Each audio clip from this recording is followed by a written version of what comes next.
Welcome once again to the Undiscovered Games video podcast, where we take a look at the lesser-known board games of the world and share those with you. Today we're going back to the year 2010 with a very unsuspecting and overlooked game called Charon Inc. This was designed by Emanuele Ornella and Fred Binkitani. Now you might remember I covered another game by Ornella called Ultra Mare a long time ago on my channel, and I've been meaning to cover some of his other designs. Well, Charon Inc. is one I had never heard of until the friendly folks over at Eagle Griffin Games sent me a review copy. They sent me some of their older titles to check out because they know I like to gem hunt, and if you follow me on Instagram or if you're a channel member here on YouTube, you've seen some of my other write-ups like Triassic Terror, and I recently did Pergamon, and I'm going to be doing some more of their older titles here in the next weeks and months coming up. But Charon Inc. really took us by surprise. It's a very light and simple game, so don't look for a super deep game here, but it's one of those games where it kind of grows with your group. If you play this with kids or families, you could do that and teach kids about area majority and resource management in a very easy to understand format. However, if you play this with a group of gamers, you will have some very tense competition for these limited spaces on the board, some excellent mind games and positioning battles where you can put pressure on your opponents and force them to do things they do not want to do. A very interactive design here, and it all takes place in about 60 minutes or less. I love games that pack a punch like this into under 1 hour, and it's a very clean, smooth game. Can be quite mean and cutthroat at times, so beware of that, but I love that sort of thing. Anyway, in this game, you're going to be placing your flags out on this moon and trying to get majorities in these different regions so that you can gather those resources and then spend those resources to build buildings for points. It's about the most basic form of resource gathering and resource conversion that you can get in board gaming. However, there's this one brilliantly simple mechanism that brings the entire game to life, and it's something I've really never seen before. I'll talk more about it when I show you how to play the game, but basically everybody has 4 flags they get to allocate onto the moon, but then your 5th flag gets left behind on one of these powerful special abilities. So you're trying to figure out which flag to leave behind, and the problem is if too many players leave the same flag behind, then nobody gets to do the special ability. And that just elevates the mind game so much, because not only are you battling for position on the main board, but you're trying not to telegraph too much to your opponents which special ability you want, because they will try to block you if they know what you're going for. There's a lot of, hiding your motives because of that one simple mechanism. So I'll talk about all that in the video today. Before we get started, make sure you are subscribed right here on YouTube at undiscovered_games to learn more about lesser known board games just like Charon Inc. I play through hundreds of games each year just trying to find the next hidden gem to feature on this channel, and I could not do it without the support of the channel members, the UGOGs, who directly support my work of finding and sharing lesser known games while updating the video archives on a lot of old and forgotten games just to make sure that, they don't get buried and lost in the past. So for less than $2 a month right here on YouTube, you can be a direct supporter of my work, and that would be a huge help to keep this channel alive. You get early access to every video. Every 3rd episode is visible to members only, and we have 8 or 9 full-length members episodes now. And you also get to vote on future episodes, and you get special badges when you comment. Lots of fun stuff for less than $2 a month. If you click that join button and it's showing more than $2 a month, you need to set up your membership in a browser, and then you can go back to using the YouTube app as usual. All that information is in the video description below. Thanks for checking it out. All right, let's take a look at Charon Inc. Okay, I've set up the game for 4 players. You have to take out the number 12 cards. They're called embassies, and they look like this, and you put those face down in a discard pile somewhere near the board. You also will shuffle this deck and place 2 cards in with those embassy cards without looking at them. So the discard pile will have the embassies plus 2 random cards. Then, after shuffling the deck, you're going to give each player 3 cards face down to start the game.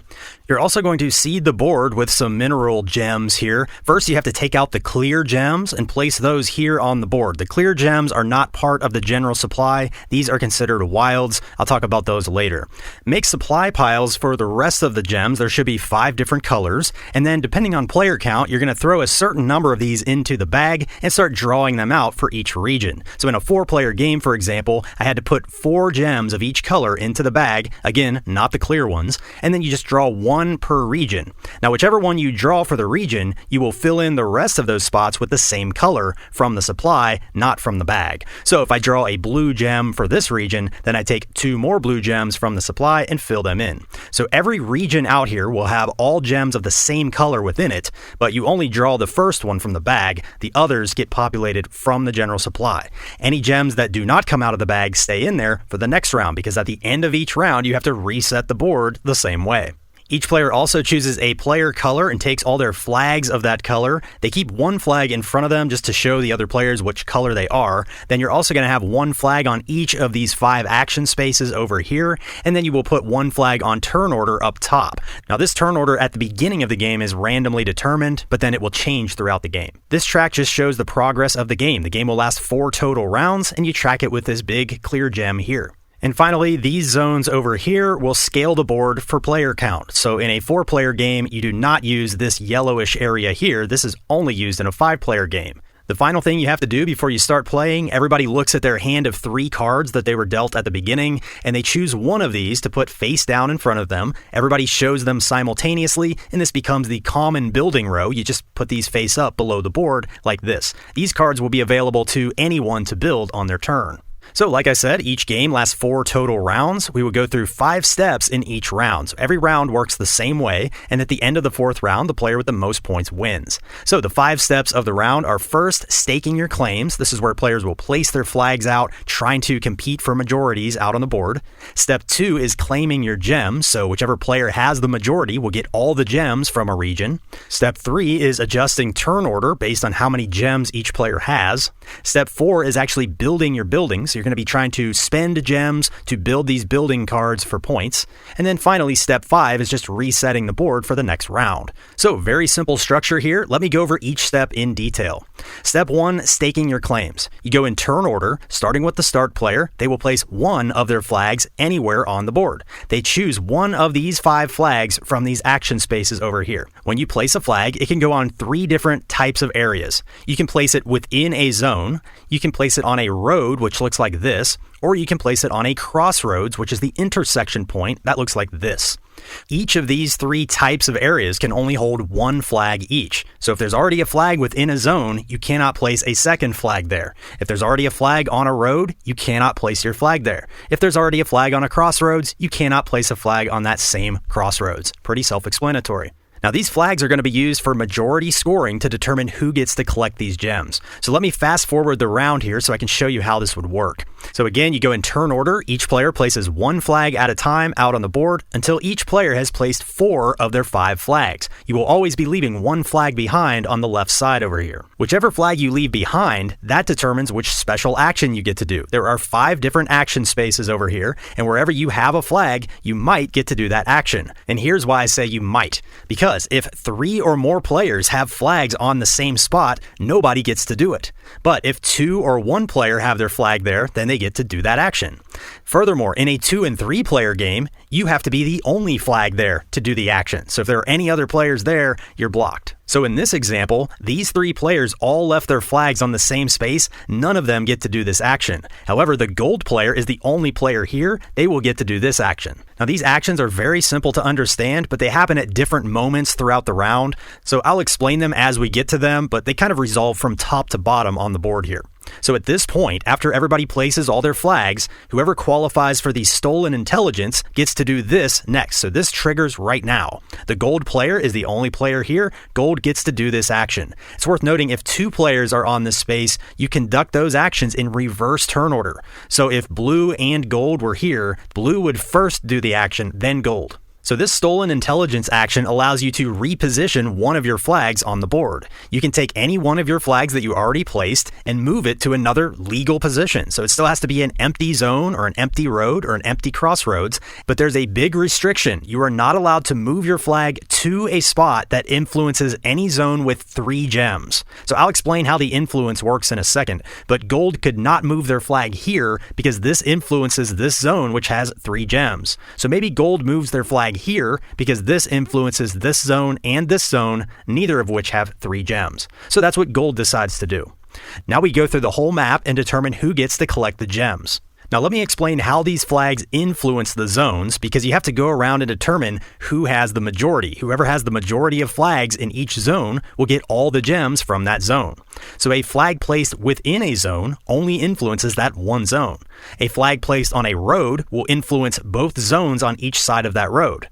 A flag placed on a crossroads will influence all 4 zones that crossroads touches.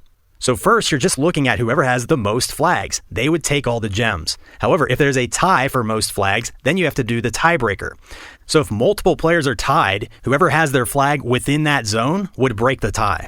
If that doesn't break the tie, then whoever has more flags on the roads would break the tie. And if that doesn't break the tie, then you just have a tie and nobody gets the gems. So let me just show you how this would work in our example, and you will clearly see it. It's very simple. So going around the map here, there are no flags influencing this zone, so this yellow gem just stays put. This zone is influenced by the gold player right here. They are the only flag there, so they win these 2 green gems. They are also the only flag influencing this zone, so they also get these 2 green gems. No flags are influencing this zone, so the purple gem stays.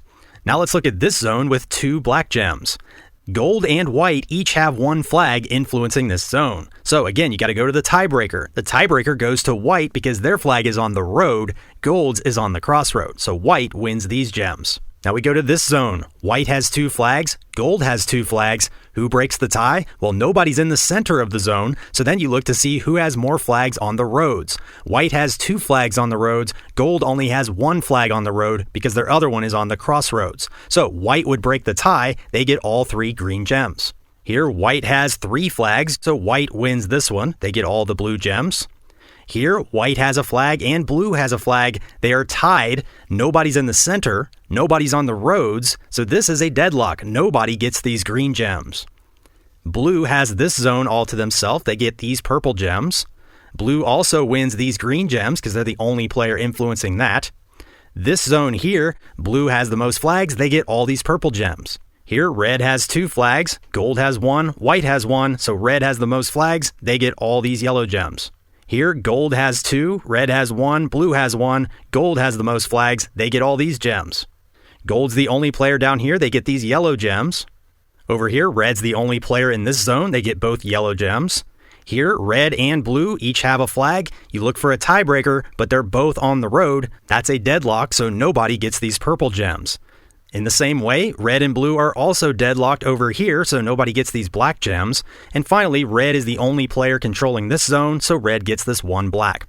Any gems that are not collected remain on the board, and then you move on to the next part of the round. Next, we trigger the rare mineral find, so any player who qualifies for this would get to take 1 clear gem from here and add it to their personal supply. The clear gems are simply wild, so they can act as a gem of any color when we go to build buildings here in just a moment. After that, we activate the engineering advance. So any player who has a flag here, and as long as there's, 2 or 1 flag, they would get to do this action. And that allows them to look through this discard pile and choose 1 card to add to their hand. Remember, when we set up the game, we put all the embassies in this discard pile. And we also had 2 random cards in this discard pile as well. This pile will grow as the game builds, so there will be more and more cards available when you do the engineering advance later in the game. It's also worth noting that the embassy is the best building you can build in the whole game. It's worth 12 points. So doing this engineering action early in the game sometimes makes sense because those embassy cards are still going to be in there, and that's the only way you can really guarantee yourself an embassy card. And I forgot to mention, the engineering advance could instead be used to take a common card. So instead of digging through the discard pile, you would just add one of these face-up cards to your hand. And that's a good way to reserve one of those cards. If you're later in turn order and you know an opponent is going to build one of these, you could take it before they have a chance to build it. Anyway, after we do that, we move on to step 3, which is readjusting turn order. Now you just count up all the gems you have in your personal stash. Whoever has the most gems becomes the first player. Second most gems becomes second player, and so on down the line. And it's worth noting, if multiple players tie for this, you do not modify their turn order relative to each other. You still arrange the players from most to least gems, but with those tied players, whoever was going earlier in turn order continues to go earlier in turn order. Hopefully that makes sense to you. Anyway, that's step 3, just arranging the turn order. Now we move on to step 4, which is where we build our cards using this new turn order. So starting with that new start player, they can build one and only one of these building cards in the public display, and they can build as many cards from their hand as they want to. So that's your limitation. You can build no buildings or multiple buildings. It's just you can never build more than one of these public buildings. To build a building, you simply cash in the required gems. So you've saved up some gems, you spend those to the supply, and you build your building in front of you face up. For example, this factory needs 2 blue, 2 yellow, and 1 purple gem. You spend those and build the factory. The factory is worth 6 points, and once you have a factory built, you cannot build another factory in front of you. Now, other players can build the factory, it's just each player can only build each building one time. Now, when you're building, you can always make an exchange and swap any 3 gems for any 1 gem. So like if I needed this purple gem to finish the factory, I could trade these 3 gems and get the purple that I need. Any player is always allowed to do this. You can do that exchange as many times as you want. However, you can improve your exchange rate if you're on either of these last 2 spaces. So this is when these 2 spaces would trigger. If you're eligible for this synchrotron space, this lets you exchange as many gems as you want of one color to get that many gems of another color. So it's a 1-to-1 trade, but you're limited to 1 color. So you could spend like 5 yellow gems and get 5 purple gems in return or something like that. The Underground Warehouse gives you 2 special abilities. One of them is that you can trade at a 2-to-1 rate instead of a 3-to-1 rate. So you could spend any 2 gems to get any 1 gem in return, and you can do that trade multiple times. In our example, 3 players wanted to do the Underground Warehouse, but again, they were not eligible for this because there were more than 2 flags left on this space. So again, players go in turn order, building as many buildings as they can from their hand and up to 1 building from this public display. If you build one of the public buildings, it just gets placed in front of you with your other buildings that you've built. So if you get an earlier turn order, you might be able to steal one of these cards before another player has a chance to build it. After everyone builds, now we move on to step 5, which is resetting for the next round. Players are not allowed to store more than 2 gems in their personal supply into the next round. So at this point, everybody has to discard down to that limit of 2 gems maximum. However, if you qualify for the Underground Warehouse, you get to store up to 6 gems into the next round. So that Underground Warehouse gives you 2 abilities. It lets you trade at a better rate, and it lets you carry up to 6 gems into the next round. So the players discard their excess gems back to these supply piles. Any unbuilt cards from the public row get placed face down in this discard pile. Each player draws 2 new cards off the top of the draw deck, and then they have to simultaneously choose 1 card from their hand to add to that public row for the next round. Now, it's important to note that when you draw those 2 cards at the end of the round, if you draw 1 or 2 cards that you've already built in front of you, you are allowed to shuffle the discard pile and draw 1 or 2 new cards randomly from that discard pile and put your 1 or 2 duplicate cards into that discard pile. So in that way, you have a chance to get another building that you've never built, but you only get to do that once. So if you draw from that discard pile and you get a duplicate, you don't get to keep drawing until you get a new building. Return all the players' flags to these action spaces, so each player has 1 flag in each action space, and then you have to repopulate the board with new gems. You do this the same way we did during setup, so in a 4-player game, you would take 4 gems of each color, throw them in the bag, and draw 1 per empty zone out here. Any gems that were left on the map just stay there from the previous round, and you only refill the empty zones. Again, any gems that don't come out of the bag stay in the bag until the next round. Move the round tracker up to round 2, and now you're ready to do it all over again, starting with step 1, which is placing your flags. Again, you will follow this turn order until step 3, which is where we change the turn order based on the number of gems the players have. And you just keep doing that for 4 rounds. At the end of 4 rounds, you add up all the points on the buildings that you've built, and the player with the most points wins. If anybody ties for most points, then between the tied players, whoever has the highest single building card built would break the tie. And if both players have the highest card, which is a 12, then you would go down to the next highest card, which is the 11, and whoever has the 11 built would break the tie. And if they both have that, you'd go on to the 10, and so on until the tie is resolved. If all that's still a tie, then the players would share the victory. And that is how you play Charon Inc. I think I did a clean tutorial today, but if anything comes up in the future, I always add it to the rules clarification section that's in the video description below. So check that out while you're watching this, just in case I need to clarify anything. If you have any questions, feel free to ask in the comments below, and I will comment as soon as I can. And now I'll get into my rating and review.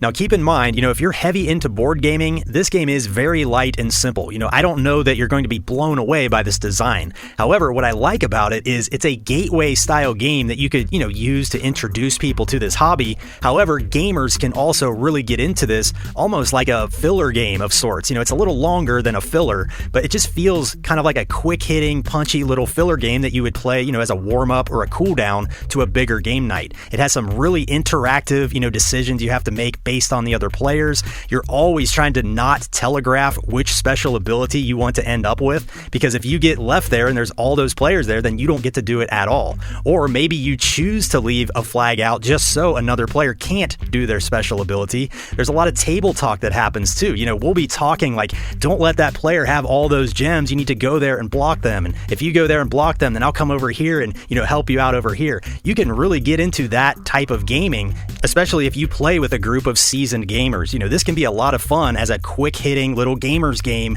that you can really do some blocking and bluffing and some table talking. Lots of little cat and mouse games going on as you're trying to position yourself, all while trying not to telegraph which special ability you want to go for. And I love that mechanism in this game. That really brings things to life. Another thing that brings the game to life is once you learn how important all the special abilities are. The first time you play the game, the warehouse is going to seem like the obvious best place on the board. Like, oh, I get to store 6 gems into the next round and I get to trade 2 for 1.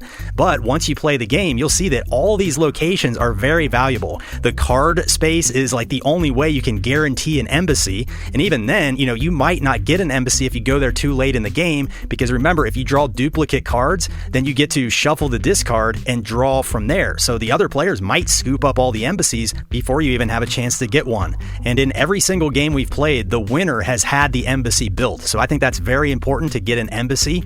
Another thing to keep in mind is the synchrotron basically lets you trade at a 1-to-1 rate, which is the best rate in the game. However, you're limited to one color. But depending on how the board is set up, if a lot of gems of the same color come out in a certain area, you could win multiple zones with just one flag placement, just like we showed in our example. And then you could spend those gems to get another color if you're on the synchrotron. Obviously, the rare mineral find is very powerful because that's a wild gem of your choice. And then the stolen intelligence lets you kind of hide your motive and move a flag to a different location to guarantee some gems for you after everybody has already placed their flags. So lots of good stuff in these special abilities. And again, all the players have to understand how powerful these are. And once everybody's on the same page with that, then all the players will know how and when to use those abilities. And that just brings the entire game to life and, puts it on another level. So give it a learning game or two, and I think the game will just grow with you. That's been our experience with it. I give this a very solid 8 out of 10. That's a B- on my grading scale. So maybe not a top tier game, but it's definitely got a lot going for it. I like the box size. It's a fairly small box, fits nicely on the shelf. I love the aesthetics here. There are no conflicting colors. Everything is very easy to see. The board has some really nice artwork. I like the layout of the board. The flags are a neat little component. They're not wobbly. They have that nice base on them so they don't fall over easily or anything like that. The card artwork is very simplistic but functional. I like how easy it is to see the number, the gems required. Even the buildings have slightly different art from each other. Like, the different factories require different gem colors. So the buildings have different colors in them to reflect that, which is a neat little, attention to detail. I don't have a lot of bad stuff to say about this. I think, it's a little fiddly to refill the board at the end of every round because you have to put those gems in the bag and then draw them out one by one. And, it just kind of drags down the game a little bit, but it's not too bad. The rest of the game is super smooth. I have seen players suffer from analysis paralysis, where to place that one flag. It's such a simple game from a, mechanical point of view, but there is a lot to consider on where to place each flag and when. And I also love that tie-breaking procedure. Do you put a flag on the interior zone to give yourself a better chance of winning those gems? Or do you try to, maximize your flag's reach and put it on a crossroads so you're influencing 4 different zones? Or do you split the difference and go on a road? Those 3 areas of influence are really cool in this game, and that's fun to weigh. You can put a lot of pressure on your opponents with each placement, and, it can be very thinky, especially when you're trying to decide, which gems you're trying to save up, and, the fact that you can always trade 3 for 1, and then maybe even at a better rate, depending on where you are, that really opens up the game to lots of possibilities, so you can let your mind run wild if you let it, and, I don't know that that's a negative. There's just a lot of planning involved in your turn. And for somebody like me, I'm more of a tactical gamer. I don't necessarily like saving up a bunch of stuff like recipe fulfillment.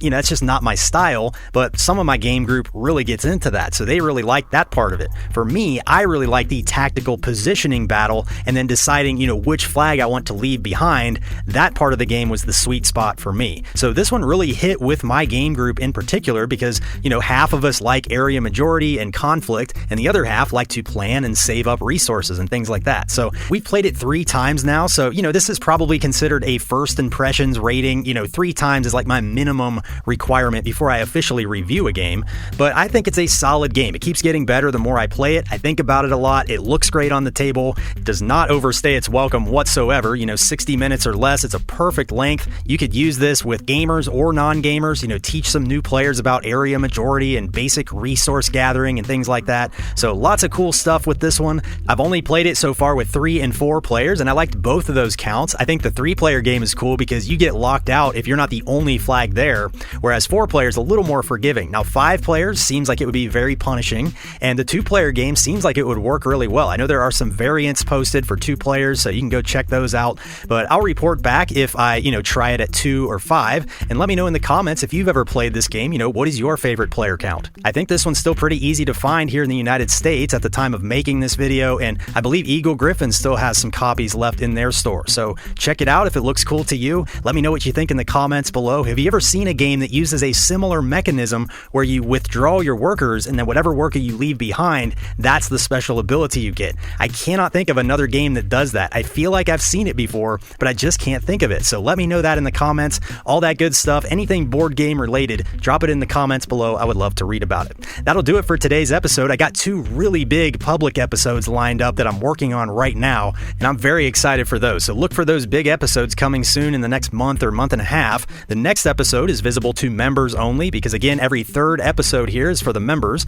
So if you're not a member yet, there's still time to join the channel and check out that next episode and all the other members only videos that I've been posting over the last year. Thank you to all the UG OGs who support this channel to keep it alive. I could not make these videos without your support. So thanks for being here, everybody. If you're not subscribed yet, if you want to help the channel, just click subscribe. That's the easiest way to help my channel. Share this with your board gaming friends. There's other ways you can help out the channel in the video description. Follow me over on Instagram at undiscovered_games. I post a lot of written reviews and cool pictures over there as well, unboxing reels and all sorts of fun stuff. So I'd love to have you on board following me on this journey to discover the undiscovered games. Thanks for being here, everybody. We'll see you on the next one. God bless.